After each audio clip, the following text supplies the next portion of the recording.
Hello everyone, welcome to the fourth chapter, Fast Processing of Documents. The first section is about how to delete the blank pages.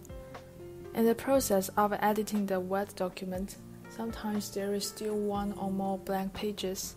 I will teach you how to delete the redundant blank pages faster. If you look at this document, there are many blank pages.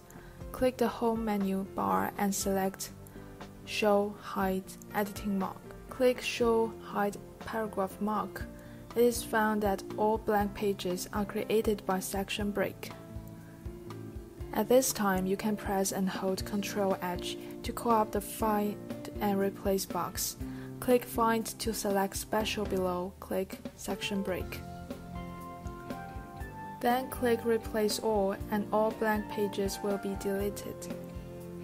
If you look at this document, there are many blank pages. It is found that they are all blank pages caused by carriage returns. Press Ctrl-H again to call up the Find and Replace box. Move the cursor to Replace. Click Special Format and select the paragraph mark. Click Replace All to delete all blank pages created by carriage return. This is the end of this section. Thank you.